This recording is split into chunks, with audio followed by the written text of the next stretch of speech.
Hello my all dears, it's sir Suresh Kumar, lecturer biology at government boys degree college Umarkot. बड़ा आगे हम continue कर रहे हैं अपना टॉपिक जिसका नाम है ऑस्मो रेगुलेशन। इसके नाम से जाहिर हो रहा है ऑस्मो रेगुलेशन का मतलब है बेटा maintenance of water and solute is called osmo regulation. अगर आपकी बॉडी में सॉल्यूट का मतलब है protein, lipid, carbohydrate, mineral, salt, ions, इनकी कमी हो जाती है, पानी की कमी हो जाती है, तो इसके नतीजे में क्या होगा?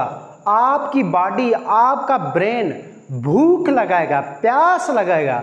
इसके नतीजे में क्या करेंगे? आप पानी की कमी है तो आपकी बॉडी जो है वो प्यास लगाएगी, आप पानी पी लेंगे। मिसाल है 1 लीटर पानी आपकी बॉडी में कम हो गया है, तकरीबन यूँ समझो 1% पानी आपकी बॉडी में कम हो गया है, तो बॉडी प्यास लगाएगी। मेरे बेटा प्यास लगेगी तो क्या होगा? आप पानी पी लेंगे, हो गया ऑस्मो रेगुलेशन।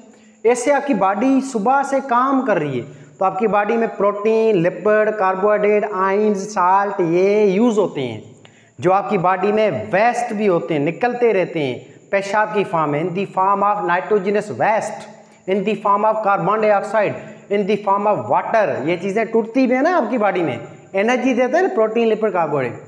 इसके नतीजे में क्या होगा? आपकी बॉडी में इन सॉल्यूट की कमी हो जाएगी। फिर सॉल्यूट की कमी कैसे पूरी करेगी? फिर ये बॉडी भूख लगाएगी बेटा, भूख जैसे लगेगी फिर हम खाना खाएंगे, खाना खाएंगे तो सॉल्यूट की कमी पूरी कर लेंगे। इसी को हम कहते हैं ऑस्मो रेगुलेशन, यानी कि maintenance of water and solute is called osmo regulation. अब ऑस्मो रेगुलेशन जो है ये हर जानदार में होता है, हर जानदार में, दुनिया में जो भी मौजूद है। अब दुनिया में जो जानदार हैं इसके 2 टाइप हैं, एक है ऑस्मो कॉन्फॉर्मर, एक है ऑस्मो रेगुलेटर्स।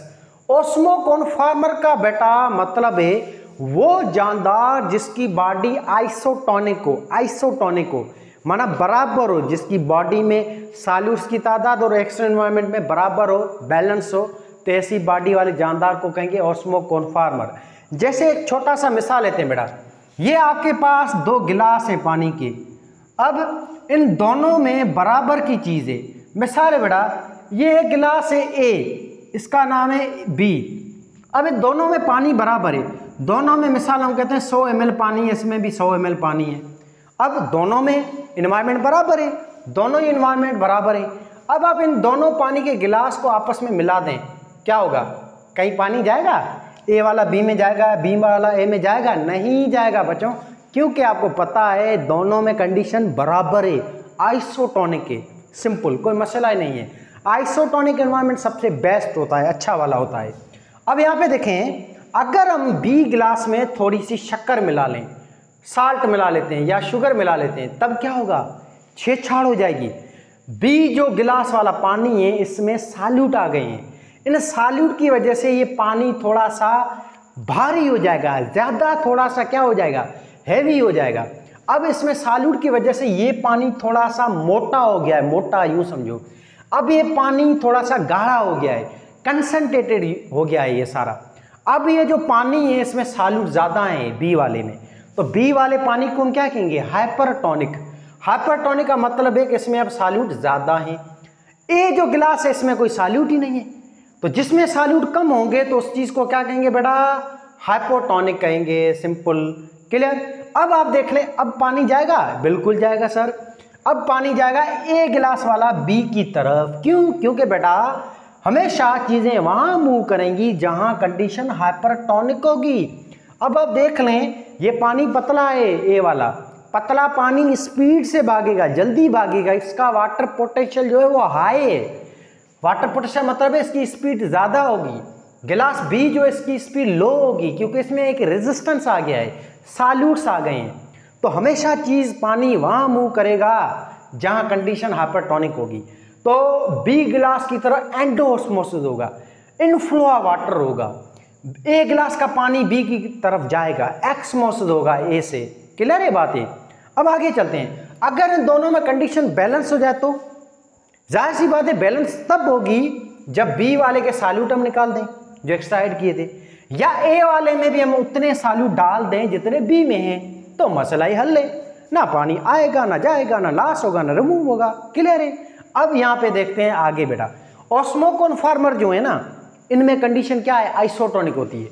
ऑस्मोकॉन्फॉर्मर बेटा ये जानदार क्या करते हैं, ये जानदार आपके जो समुद्र में रह रहे हैं जानदार, खारे पानी में, ये जानदार आपके इनवर्टिब्रेट्स जो भी हैं, इनवर्टिब्रेट फाइलम आपके निडेरिया, प्लेटीहेल्मेट्स, इकानोडर्मेटा, मोलस्का के जानदार है ना, आपके जो जानवर है ना, जिसमें आपकी जेलीफिश है, आपके जो हाइड्रा हैं, प्लानेरिया है, ओबेलिया है, ये जो भी जानदार हैं ये लिखे पड़े, मिसाल starfish, crab, lobster, hagfish है, ये शार्क हैं, मैगजीनी यानी कि हेग फिश, एलामजो ब्रोंची या शार्क, ये सारे जो जानदार हैं इनकी बॉडी आइसोटोनिक होती है। ये करते हैं आइसोटोनिक, कैसे देखें, ये जो जानदार हैं ये समुद्र में थे और समुद्र का पानी आपको पता है खारा होता है, हाइपरटोनिक पानी होता है समुद्र का पानी। समुद्र का पानी हाइपरटोनिक है, ये समुद्र का पानी ये हाइपरटोनिक है, सॉल्यूट ज़्यादा है। तो समुद्र में जो ये रह रहे हैं जानदार, ये आपकी मिसालें हैं। अब ये जानदार बेटा क्या करेंगे, ये जानदार अपनी बॉडी में सॉल्यूट को स्टोर करेंगे ताकि इनकी बॉडी जो है उसकी कंसंट्रेशन बराबर हो जाए, समुद्र के पानी के इक्वल हो जाए, ताकि कंडीशन समुद्र के पानी में जितने सॉल्यूट हैं उतने सॉल्यूट इनकी बॉडी में रहे, ताकि बॉडी आइसोटोनिक हो जाए। ये आइसोटोनिक करते हैं। ये कैसे करेंगे आइसोटोनिक बेटा, ये जानदार जो है ना, ये ऑस्मोकॉन्फॉर्मर, ये जानदार इनवर्टिब्रेट्स, एग फिश वगैरह, क्रेब वगैरह, ये जेली फिश वगैरह, ये जानदार क्या करेंगे, अपने जो पेशाब होगा उसमें एक्स्ट्रा यूरिया को स्टोर कर लेंगे। वो एक्स्ट्रा यूरिया गुर्दे से एब्जॉर्ब कर लेंगे, ब्लड को दे देंगे। फिर क्या होगा, इसकी बॉडी में यूरिया आ जाएगा। यूरिया जैसे आ जाएगा तो इसका ब्लड, इसकी बॉडी, इसकी इंटरनल कंडीशन क्या हो जाएगी, हाइपर हो जाएगी, नॉर्मल हो जाएगी। ये उतना यूरिया रिजर्व करेंगे जितना इसकी बॉडी जो है एक्स्ट्रा एनवायरनमेंट में मौजूद है सॉल्यूट उतना। मिसाल है एक्स्ट्रा एनवायरनमेंट अगर 5% सॉल्यूट है तो ये भी अपनी बॉडी में सॉल्यूट कितना करेंगे, 5% कर लेंगे। ऐसे अपना इंटरनल एनवायरनमेंट बैलेंस करते हैं अकॉर्डिंग टू एक्सटर्नल एनवायरनमेंट। ऐसे अपनी बॉडी को ये आइसोटोनिक करते हैं। अब मसला ये है कि बॉडी तो ठीक है आइसोटोनिक हो गई है, पर ये यूरिया जो इन्होंने लिया है, ये यूरिया थोड़ा खतरनाक भी है। यूरिया काओट्रॉपिक है। काओट्रॉपिक का मतलब है ये डीनेचर करता है प्रोटीन को। इस डीनेचुरेशन से बचने के लिए जानदार एक और वेस्ट प्रोडक्ट एब्जॉर्ब करते हैं वापस। इस वेस्ट प्रोडक्ट का नाम है TMAO, ट्राइमिथाइल अमाइड ऑक्साइड। ये TMAO वो मॉलिक्यूल है जो अंदर जाके यूरिया से लड़ेगा, यूरिया को रोकेगा डीनेचुरेशन से, जो प्रोटीन है उसको तोड़ने से, मारने से। ऐसे मसला हल हो गया, बॉडी आइसोटोनिक हो गई सॉल्यूट को अंदर लेने की वजह से, यूरिया अंदर लेने की वजह से। अब इन जानदारों को मसला ही नहीं है, मज़े से जहाँ जाए समुद्र में घूम फिर सकते हैं, कोई मसला नहीं है पानी लॉस होने का, डिहाइड्रेशन होने का, वाटर बॉडी से निकलेगा नहीं, मसला ही नहीं है, आराम से मज़े से ज़िंदगी गुजार लेंगे। तो ऐसे जानदार को कहेंगे ऑस्मोकॉन्फॉर्मर। ऑस्मोकॉन्फॉर्मर माना दो जानदार विच हैव आइसोटोनिक बॉडी।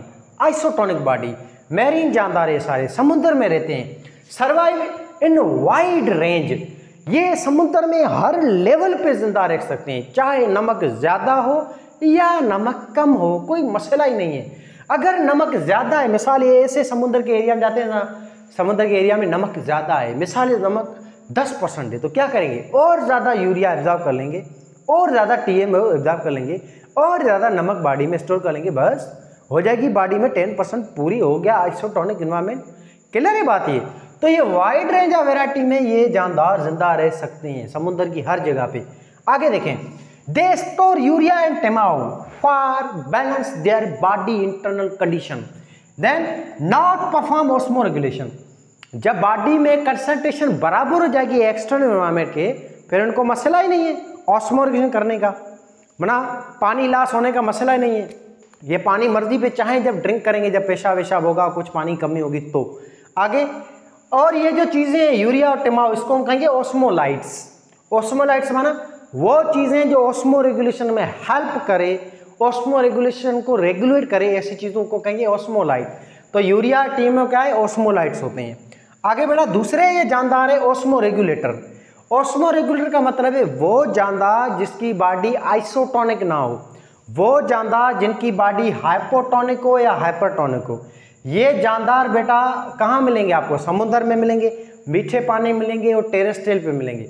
हम जो जानदार हैं ना, जो ज़मीन पे रहते हैं, अपनी बॉडी हाइपोटोनिक होती है बेटा, अपनी बॉडी हाइपो है, बाहर वाला एनवायरनमेंट हाइपरटोनिक है। तभी आप देख लें, ये अपनी बॉडी है, ये अपनी क्या है, बॉडी है। अपनी बॉडी का नॉर्मल टेम्परेचर 37 सेंटीग्रेड है, जब आपको पता है गर्मियां आती हैं तब बाहर का एनवायरनमेंट का टेम्परेचर 40, 45, 50 सेंटीग्रेड हो जाता है, तो बाहर का एनवायरनमेंट क्या हो गया है, हाइपरटोनिक है और बॉडी अंदर हाइपो है, सिंपल यूँ समझे। तो क्या होगा, पानी ऑटोमेटिक लॉस होगा, बॉडी ऑस्मो रेगुलेशन करेगी, थर्मो रेगुलेशन करेगी, टेम्परेचर मेंटेन के लिए ऐसा करेगी। या आप देखें समुद्र के पानी में जाके नहाओ, आप 3-4 घंटे नहाते रहो, पहले आप अपना वजन मेयर करना, मिसाल आपका वजन था 50 किलो, फिर आप 2-3 घंटे समुद्र के पानी में नहा रहे हो, फिर आप वापसी आके वजन अपना मेयर करना, आपका वजन थोड़ा कम हो जाएगा। ये क्या हुआ, ये रीजन आपके सामने है। समुद्र का पानी हाइपरटोनिक होता है, हमारी बॉडी हाइपो है, अपनी बॉडी में स्किन में ऑटोमेटिक थोड़ा थोड़ा सा पानी रिमूव होता जाएगा, समुद्र के पानी में चला जाएगा। इसको क्या कहेंगे, डिहाइड्रेशन हो गई है बॉडी में। तो यही तो है कंडीशन। तो ये जानदार जो है इनकी बॉडी हाइपो या हाइपर होती है, तो इनको ऑस्मो रेगुलेशन करने की जरूरत पड़ती है, नीड पड़ती है। जैसे मीठे पानी में जानदार रहते हैं फ्रेश वाटर में, जिनको हम आगे डिस्कस करते हैं, फ्रेश वाटर जानदार, इनके अंदर जो बॉडी होती है इसकी इंटरनल कंडीशन हाइपरटोनिक होती है। बाहर मीठा पानी हाइपो होता है, उसमें सॉल्यूट कम होते हैं, तो इन जानदार में एक्स्ट्रा पानी ऑटोमेटिक आता रहता है, जिसकी वजह से इनमें एक्स्ट्रा पानी आता है। फिर ये ज़्यादा पानी को पेशाब के ज़रिए बहुत ज़्यादा निकालते जाएंगे ताकि बॉडी में पानी का बैलेंस हो सके। तो ऑस्मो रेगुलेटर का मतलब है वो जानदार जिनको ज़रूरत पड़े ऑस्मो रेगुलेशन करने की, या वो जानदार जिसकी बॉडी हाइपो हो या हाइपर हो। ये जानदार दुनिया में ज़्यादातर क्या कौन से पाए जाते हैं, ऑस्मो रेगुलेटर होते हैं। जिनकी बॉडी हाइपो होती है, हाइपर होती है, इसको आगे डिस्कस करते हैं। दे मेंटेन देयर ऑस्मो रेगुलेशन, जरूरत पड़ती है इनको मेंटेन करने की। Live in marine, fresh water and land. ये जानदार टेरेस्ट्रियल होते हैं, ज़मीन पे जो भी रहने वाले जानदार है, परिंदे, रेप्टाइल, एम्फीबियन, या हम भी हैं मैमल्स वगैरह, ये ठीक है। एम्फीबियन पानी में भी रहते हैं पर ज़्यादा देर पानी में थोड़ी रहते हैं, वो भी ज़मीन के अंदर रहते हैं ना, हाइबरनेशन, एस्टिवेशन करते हैं, ज़मीन पे भी रहते हैं, पानी के अंदर ये नींद भी करते हैं, उनको भी पानी की कमी होती है, रेप्टाइल, बर्ड्स, इन सबको। तो ये सारे जानदार ऑस्मो रेगुलेटर होते हैं, इनको बार बार पानी पीना पड़ता है, एडजस्ट करना पड़ता है, बॉडी को मेंटेन करना पड़ता है। ऐसे दे survive in narrow range of salinity. अगर हम समुद्र के पानी में चले जाएं तो हम सर्वाइव नहीं कर पाएंगे, क्योंकि अपनी बॉडी में अडेप्टेशन ही नहीं है इन चीज़ों के बारे में, इनके अकॉर्डिंग, इनके एनवायरनमेंट के मुताबिक, क्योंकि अपनी बॉडी कभी भी आइसोटोनिक हो ही नहीं सकती, एडाप्टेशन ही नहीं है अपनी बॉडी में, एवोल्यूशन ही नहीं है। इसके मिसाल आते हैं ऑस्मो रेगुलेटर के, आल फ्रेश वाटर ऑर्गेनिज्म, आल नहीं, few marine organism and all terrestrial organism. ये इसके हैं ऑस्मो रेगुलेटर मिसाल। अब थोड़ा आगे पढ़ते हैं हाइपो और हाइपरटोनिक जानदारों को। ऑस्मो रेगुलेटर के 2 टाइप है फर्दर, आपके फ्रेश वाटर जानदार और मैरीन जानदार। तीसरा टाइप है टेरेस्ट्रियल जानदार। फिलहाल हम डिस्कस करते हैं फ्रेश वाटर जानदार को और मैरीन जानदार को। अब बेटा देखेंगे फ्रेश वाटर जानदार जो है, मीठा पानी ना आपका तला है, दरिया है, इसमें जो जानदार रहते हैं इनको हम कहेंगे फ्रेश वाटर वाले जानदार, मीठे पानी में रहने वाले जानदार। अब हमेशा बेटा याद रखें ये मीठा पानी है, मीठा पानी हमेशा याद रखना हाइपोटोनिक होता है, मीठे पानी में सॉल्यूट कम होते हैं। और मीठे पानी में जो मछलियाँ रहती हैं, जो मेंढक वगैरह रहते हैं, जो जानदार रहते हैं, इनकी बॉडी याद रखना हाइपरटोनिक होती है। इनकी बॉडी क्या होती है बेटा, फ्रेश वाटर जानदार की हाइपरटोनिक बॉडी होती है, बॉडी में सॉल्यूट ज़्यादा होते हैं, बाहर वाले एनवायरनमेंट में सॉल्यूट कम होते हैं। तो आपको पता है पानी उस तरफ आएगा जिस तरह कंडीशन हाइपरटोनिक होगी। तो ये मछलियाँ, ये जानदार हैं, इनमें मुंह में ऑटोमेटिक पानी अंदर आएगा और चला जाएगा इसके डाइजेस्टिव सिस्टम में, ऑटोमेटिक पानी आता है इसके अंदर गिल्स में और चला जाता है इसकी बॉडी में। तो इनको मसला होता है एक्स्ट्रा पानी अंदर आने का, ज़्यादा ये पानी आता है बॉडी में ऑटोमेटिक। इसके नतीजे क्या होगा, ये जानदार इस एक्स्ट्रा पानी को निकालेंगे बाहर, कैसे, और ज़्यादा पेशाब करेंगे। आप देखें, आप कभी ज़्यादा पानी पियो तो पेशाब भी ज़्यादा आएगा आपको, वो एक्स्ट्रा पानी होता है, वो बॉडी बाहर निकालेगी, उसको रखेगी थोड़ी। जितना पानी ज़्यादा पियोगे उतना पेशाब ज़्यादा होगा, जितना ज़्यादा पेशाब होगा उतना ही वो पेशाब आपको पता है वाइट कलर का होता है, साफ होता है, क्लीन होता है, डाइल्यूट यूरिन होता है वो। तो इन मछलियों में, फ्रेश वाटर जानदारों में पेशाब कौन सा बनेगा बेटा, डाइल्यूट यूरिन, पतला पेशाब बनेगा, एक्स्ट्रा पानी, मीठे पानी ज़्यादा आने की वजह से, क्योंकि इनकी कंडीशन हाइपरटोनिक है। यहाँ पे दोनों एनवायरनमेंट डिफरेंट हैं। अगर ये एक्स्ट्रा पानी को बाहर नहीं निकालेंगे तो क्या होगा, एक्स्ट्रा पानी भी नुकसानकार है। एक्स्ट्रा पानी आने की वजह से ब्लड प्रॉपर काम नहीं करेगा, ब्लड की पीएच बैलेंस नहीं होगी, फिर ब्लड काम ही नहीं करेगा, गैस रिएक्शन, ये ट्रांसपोर्ट, ये चीज़ें न्यूट्रिएंट कैरी नहीं कर पाएगा, बॉडी सर्वाइव ही नहीं कर पाएगी। समझ आ रही है बात बेटा। तो ये लाजमी है एक्स्ट्रा पानी को बाहर निकालना। जितनी रिक्वायरमेंट है पानी उतना ही बॉडी आएगी, आके एक्स्ट्रा पानी को पेशाब के जरिए बाहर निकालेगी, पसीने के जरिए बाहर निकालेगी। अब आगे देखें, ऑस्मोल के फ्रेश वाटर, ये जानदार क्या होते हैं, हाइपोटोनिक बॉडी होती है इनकी, क्लियर है। रिटेन साल्ट, ये जानदार नमक का अंदर रखते हैं ताकि इनकी बॉडी हाइपोटोनिक हो सके, पानी प्रॉपर आ सके। दे प्रोड्यूस डाइल्यूट यूराइन, बहुत ज़्यादा पेशाब करते हैं, बहुत ज़्यादा पेशाब बनता है इनमें। नेक्स्ट फ्लडिंग, इनमें मसला फ्लडिंग का होता है, एक्स्ट्रा पानी आता है बॉडी में हाइपोटोनिक कंडीशन की वजह से। They balance their salt and water by their kidney, ये जो मछलियाँ, ये जो जानदार होते हैं मीठे पानी में रहने वाले, ये अपनी पानी और नमक को बैलेंस करते हैं गुर्दे के जरिए, किडनी के जरिए। जैसे मिसाल है, किडनी में ब्लड आया, ये अगर ब्लड में साल्ट की कमी हो रही है, पानी की कमी हो रही है, तो गुर्दा क्या करेगा, ये पेशाब में जो पानी होता है, नमक होता है, उसको गुर्दा रीअब्जॉर्ब कर लेगा, वापस उसको एब्जॉर्ब करके ब्लड को दे देगा ताकि ऑस्मो रेगुलेशन हो सके, ताकि पानी और सालू की तादाद मेंटेन हो सके।